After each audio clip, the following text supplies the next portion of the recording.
Bonjour, Manon Jean, en direct de l'École Sainte-Bernadette à Jonquière. Alors, je suis vraiment contente aujourd'hui. J'ai la chance de parler de la météo intérieure, de faire une rencontre parents-enfants au préscolaire.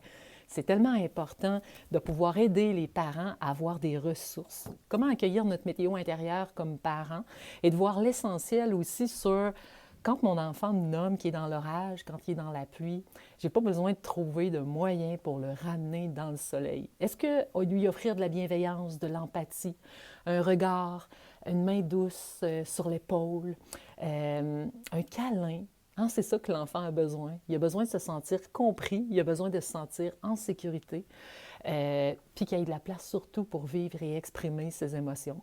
Alors, le plan de match aujourd'hui, on offre 30 minutes de conférence aux parents, évidemment sur la météo intérieure. Et ensuite de ça, les enfants vont venir nous rejoindre pour pouvoir vivre vraiment une animation de la météo intérieure en direct.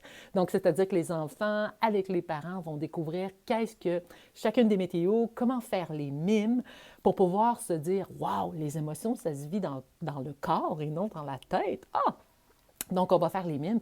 Et aussi, évidemment, on va commencer à faire un massage parce que je prône beaucoup le toucher bienveillant pour fabriquer l'ocytocine, cette hormone de l'attachement, cette hormone de l'empathie, en fait, qui crée vraiment cette chaleur humaine qu'on a besoin lorsque, justement, on a des alertes météo et qu'on a simplement c'est tellement important de se donner de la chaleur humaine. Alors, on va faire l'automassage et le massage à deux et aussi apprendre le consentement, demander l'autorisation à l'enfant avant de faire le toucher. Alors, je suis vraiment contente de pouvoir partager ces ressources de la météo intérieure au préscolaire avec des ateliers parents-enfants. Et puis, en tout cas, ça fait plein de sens pour moi. Puis je sais, à chaque fois, il y a des parents qui ressortent avec un sourire, avec beaucoup, beaucoup de gratitude, parce que oui, on a besoin de ça. Puis moi, je suis la première. C'est la raison pourquoi je fais la météo intérieure. Je me suis rendu compte quand j'ai eu mes enfants que je ne savais pas vivre mes émotions. Aujourd'hui, je le sais de plus en plus.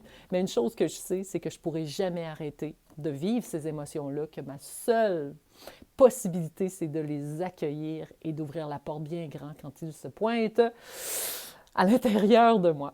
Alors, bye tout le monde!